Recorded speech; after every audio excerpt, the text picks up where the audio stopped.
ഇപ്പം നമ്മൾ നോർത്ത് ഈസ്റ്റിലൊക്കെ നോക്കുകയാണെങ്കിൽ അവരുടെ ഭക്ഷണ രീതികളും എല്ലാം ഭയങ്കര ഡിഫറെന്റ് ആണല്ലോ. അപ്പൊ അവിടെ ചെന്നിട്ട് അവരുടെ ഭക്ഷണ രീതി ഇതൊക്കെ എക്സ്പീരിയൻസ് ചെയ്യാനായിട്ട് അങ്ങനെ ഇഷ്ടപ്പെടുന്ന ആളാണോ? എനിക്ക് പൊതുവേ എൻ്റെ ഗട്ട് ഹെൽത്ത് ഭയങ്കര വീക്കായിട്ടുള്ള ഒരാളാണ്. അപ്പം യാത്ര അധികം എന്താ പറയുക തടസ്സപ്പെടാതിരിക്കാൻ വേണ്ടിയിട്ട്, യാത്രയിൽ മറ്റ് ഇഷ്യൂസ് ഇല്ലാതിരിക്കാൻ വേണ്ടിയിട്ട് അങ്ങനെ ഫുഡ് എക്സ്പ്ലോർ ചെയ്യാറില്ല.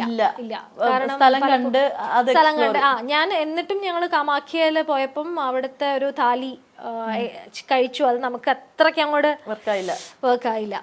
പിന്നെ ഞങ്ങൾ നോർമൽ നമുക്ക് അറിയാവുന്ന പേര് കേട്ടിട്ടുള്ള ഫുഡ് മാത്രം ഓർഡർ ചെയ്തു.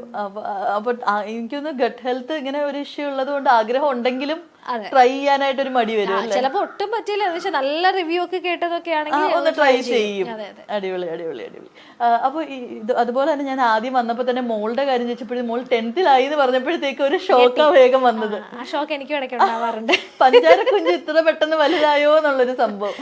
അപ്പൊ ഞാൻ ഇടയ്ക്ക് അവളോട് തന്നെ ചോദിക്കും, സത്യത്തിൽ നീ 10th ചോദിക്കും. എനിക്ക് തന്നെ ഇടയ്ക്കൊരു റിയാലിറ്റി ഹിറ്റ് അടിക്കും. അതായത് ഇത്ര ഫാസ്റ്റ് ആയിട്ട് മീൻസ് അമ്മ ഇപ്പോഴും അങ്ങനെ തന്നെ ഇരിക്കുകയാണല്ലോ, അമ്മയ്ക്ക് മാറ്റമൊന്നും ഇല്ലല്ലോ എന്നുള്ളത്. അത് നല്ലല്ലേ? പിന്നെ ഭയങ്കര നല്ലതാണ്. അപ്പൊ പക്ഷെ ഞാൻ നോക്കുകയാണെങ്കിൽ ഇപ്പം പറഞ്ഞല്ലോ ഇത്രയും വലുതായോ ഒന്നും അറിഞ്ഞില്ല എന്ന്. ഒരു ടീനേജർ ഒരു 15 years ഒക്കെ ഓൾഡ് ആയുള്ളൊരു മോളെ വളർത്തുമ്പോഴത്തേക്ക് പേരന്റിങ്ങിൽ കോൺഷ്യസ് ആണോ? തീർച്ചയായിട്ടും അതെ.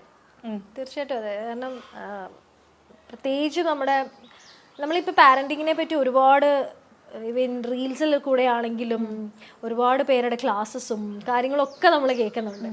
അപ്പോൾ ആ സമയത്ത് നമ്മൾ തന്നെ ഒന്ന് സെൽഫായിട്ടൊരു അസസ്മെൻറ്റ് നടത്തും, നമ്മൾ ചെയ്യുന്നത് കറക്റ്റ്. അതുകൊണ്ട് തന്നെ ഞാൻ കൂടുതൽ അതിനെപ്പറ്റിയൊന്നും ഉള്ളതിലേക്ക് പോകാറില്ല. കാരണം ഓരോ കുട്ടിയും വ്യത്യസ്തരാണെന്നാണ് ഞാൻ വിശ്വസിക്കുന്നത്.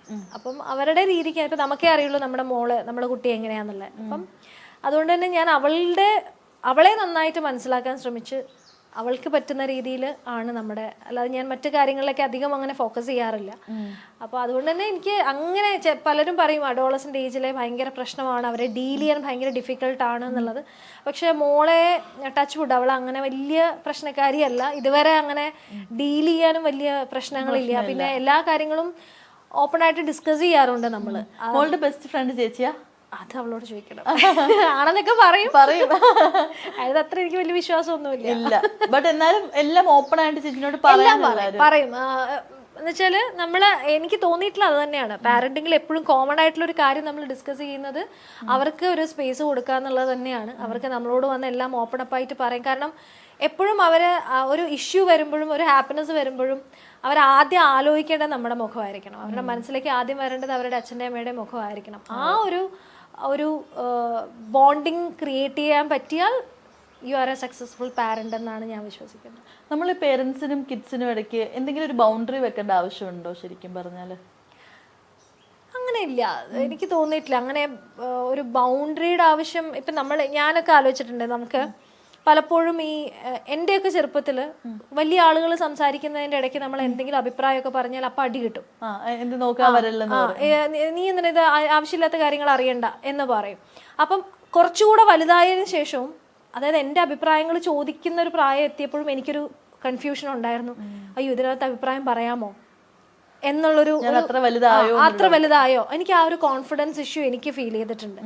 അപ്പം അതുകൊണ്ട് തന്നെ കഴിയുന്നതും ഇപ്പം എൻ്റെ ഒരു ചെറിയ കാര്യങ്ങളിൽ പോലും മുതൽ വലിയ ഇപ്പോൾ ബിസിനസ്സിലെ കാര്യങ്ങളിൽ വരെ ഞങ്ങൾ ഡിസ്കഷനിൽ അവളും അതിനകത്തൊരു പാർട്ടാണ്. അവളെ കൊണ്ടും ഞങ്ങൾ അവളുടെ അഭിപ്രായം, കാരണം പ്രത്യേകിച്ചും ഇന്നത്തെ ജനറേഷൻ നമ്മളെക്കാട്ടിലും ഭയങ്കര നോളജബിളാണ്, നമ്മളെക്കാളും കാര്യങ്ങളെ വേറൊരു പെർസ്പെക്റ്റീവിൽ കാണുന്ന ആൾക്കാരാണ്. അപ്പം അവരുടെ ഒപ്പീനിയൻ വളരെ റെലവൻ്റ് ആയിരിക്കും. നമ്മൾ ചിന്തിക്കാത്ത ലെവലിലായിരിക്കും അവർ ചിന്തിക്കുക. അപ്പം അതുകൊണ്ട് തന്നെ മിക്ക കാര്യങ്ങളിലും അവളോട് ഒരു ഓപ്പൺ ഡിസ്കഷനിൽ അവളെയും കൂടെ പാർട്ടാക്കാറുണ്ട്. അതെ, അപ്പോൾ അവൾക്ക് അവളുടെ പോയിന്റ് ഓഫ് വ്യൂസ് ഷെയർ ചെയ്യാൻ പറ്റും. പിന്നെ തീർച്ചയായിട്ടും അത് അവർക്ക് കൊടുക്കുന്ന ഒരു കോൺഫിഡൻസ് വളരെ വലുതാണ്. പിന്നെ തീർച്ചയായിട്ടും ചില കാര്യങ്ങളിൽ നമ്മൾ എന്താ പറയുക, എല്ലാ കാര്യങ്ങളും നമ്മൾ അവരെ അറിയിക്കണമെന്ന് ചോദിച്ചാൽ അതിനകത്ത് ചില കാര്യങ്ങളിൽ അവരുടെ ഏജിനനുസരിച്ച് അവരറിയേണ്ട കാര്യങ്ങൾ മാത്രം അവരറിഞ്ഞാൽ മതി എന്നാണ്. അതുകൊണ്ട് ഒരു 15 വയസ്സുള്ള കുട്ടി അറിയേണ്ട കാര്യങ്ങളുണ്ടല്ലോ, അതിനപ്പുറത്തേക്കുള്ള കാര്യങ്ങൾ നമ്മൾ ഫീഡ് ചെയ്ത് കൊടുക്കണ്ട എന്നുള്ള ഒപ്പീനിയൻ ഉണ്ട്. അതെ, അവരുടെ പ്രായത്തിന് ആവശ്യമായിട്ടുള്ള കാര്യങ്ങൾ മാത്രം. ആ ഡേറ്റ മതി അവർക്ക്. ഇങ്ങനെ ഇൻട്രസ്റ്റ് ഉണ്ടോ ഇതുപോലെ സിനിമ അല്ലെങ്കിൽ ആക്ടിങ്, അതൊക്കെ ആൾക്ക് ഇൻട്രസ്റ്റ് ഉണ്ടോ? തന്നെയാണ് ഇൻട്രസ്റ്റ്. അത് ഭയങ്കര ആർട്ടിസ്റ്റിക് ആണ് ആള്. പിന്നെ എന്താ പറയാ, എൻ്റെ ഒരു ജേർണി തന്നെയാണ് അവളുടെ. ആ ഒരു സിമിലർ ഒരു മിനിയേച്ചർ വേർഷൻ എനിക്ക് കാണാൻ പറ്റുന്നുണ്ട്. അവളുടെ ഇൻട്രസ്റ്റും അതൊക്കെ തന്നെയാണ്. ഇങ്ങനെ നോക്കുമ്പോഴത്തേക്ക് ഇപ്പൊ അവളുടെ ആ ഒരു ഓരോ സ്റ്റെപ്പ് ബൈ സ്റ്റെപ്പ് നോക്കുമ്പോഴത്തേക്കോ ഇത് എന്റെ തന്നെ ലൈഫ് അല്ല ആ രീതിയിൽ തോന്നും അല്ലേ?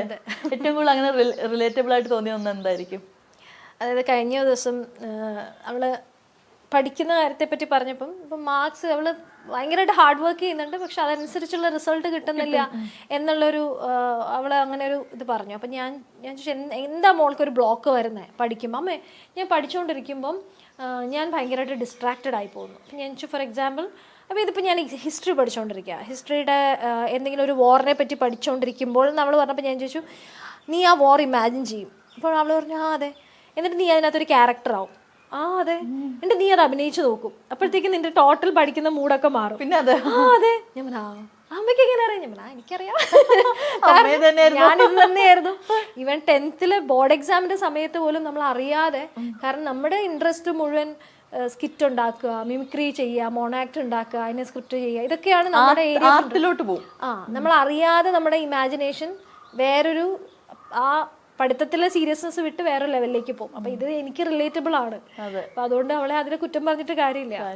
ഞാൻ ചോദിക്കട്ടെ, ആ ഒരു സമയത്തൊക്കെ ഇപ്പം പൊതുവെ എപ്പോഴും നമുക്കിനി എത്ര കലാപരമായിട്ടുള്ള കഴിവുകൾ ഉണ്ടെങ്കിലും മറ്റേ എല്ലാത്തിനും ഫുൾ A+, എല്ലാത്തിനും 100 out of 100, അങ്ങനെ അത്രയും സ്റ്റുഡിയസ് ആയിട്ടുള്ള കുട്ടികൾക്കായിരിക്കുമല്ലോ കൂടുതൽ മുൻഗണന കിട്ടുന്നത് പലപ്പോഴും. അപ്പൊ ശരിക്കും പറഞ്ഞാൽ കുട്ടികളെ അങ്ങനെ കാറ്റഗറൈസ് ചെയ്യേണ്ട ആവശ്യമുണ്ടോ? കലാപരമായിട്ടും സ്പോർട്സ് പരമായിട്ടുള്ള കുട്ടികൾക്ക് ആ രീതിയിലും കൂടി കൊടുക്കണം. ഞാനത് എപ്പോഴും പറയുന്നത് നമ്മുടെ എഡ്യൂക്കേഷൻ സിസ്റ്റത്തിൽ ശരിക്കും പറഞ്ഞാൽ ഒരു 8th മുതലെങ്കിലും സ്പെഷ്യലൈസ് ചെയ്ത് പഠിക്കാനുള്ള, കാരണം നമുക്കൊരു ആർട്ട് ഇൻട്രസ്റ്റ് ഉള്ള കുട്ടിക്ക് ആകെ പഠിക്കാനുള്ള ഹ്യൂമാനിറ്റീസ് ആണ്. ആർട്ട് എന്ന് പറഞ്ഞാൽ നമ്മൾ കാറ്റഗറൈസ് ചെയ്തിരിക്കുന്ന സയൻസ്, കൊമേഴ്സ്, ആർട്സ്. എന്താണ് ആർട്സ്? ഹ്യൂമാനിറ്റീസ് ആണ്. അവിടെ ഹിസ്റ്ററിയും ജോഗ്രഫിയും കാര്യങ്ങളും എക്കണോമിക്സും ഒക്കെയാണ് അവർക്ക് പഠിക്കാനുള്ളത്. അതല്ലാതെ ആർട്ടിനെ ബേസ് ചെയ്തിട്ട് ഇപ്പം ഒരു ഡിഗ്രി ലെവലിലല്ലാതെ തന്നെ fine arts, music, acting, theatre, ഇതിലൊക്കെ സ്പെഷ്യലൈസ് ചെയ്യാനായിട്ട് ഒരു 8th സ്റ്റാൻഡേർഡ് മുതൽ തന്നെ അവർ എന്തിനാണ് തിയേറ്ററിലും അല്ലെങ്കിൽ ഒരു BA മ്യൂസിക് എടുക്കാൻ പോകുന്ന കുട്ടിക്ക്, അല്ലെങ്കിൽ ഒരു ഡാൻസ് ഹയർ എഡ്യൂക്കേഷനിൽ പോകുന്ന കുട്ടി എന്തിനാണ് ഈ ഓർഗാനിക് കെമിസ്ട്രി ഒക്കെ പഠിച്ച് തലവുണ്ടാക്കുന്നത്? ഞാൻ എപ്പോഴും ആലോചിക്കാറുണ്ട്. എൻ്റെ പേഴ്സണൽ എക്സ്പീരിയൻസിൽ തന്നെ ഞാൻ ആലോചിക്കും, ഞാൻ +2 ഒരു താല്പര്യവും ഇല്ലാതെയാണ് ഞാൻ സയൻസിൽ അത്രയും ടഫായിട്ടുള്ള സാധനങ്ങളൊക്കെ പഠിച്ചത്. സയൻസ് എടുത്തില്ലെങ്കിൽ നമ്മൾ എന്തോ മോശമാണ്. അന്നൊക്കെ സയൻസ് എടുക്കാത്ത ഹ്യൂമാനിറ്റീസിലേക്ക് പോകുന്നത് ഏറ്റവും മാർക്ക് കുറവുള്ള കുട്ടികൾ, അങ്ങനെയൊക്കെയാണ് കാറ്റഗറൈസ് ചെയ്തിരിക്കുന്നത്. അതൊന്നും വേണ്ടെന്നാണ് എൻ്റെ ഒപ്പീനിയൻ. കാരണം എൻ്റെ എക്സ്പീരിയൻസിൽ ഞാൻ ഡിഗ്രിക്ക് എനിക്ക് ഏറ്റവും ആദ്യം ജോബിൽ പ്ലേസ്ഡ് ആയ ആള് ഞാനാണ്.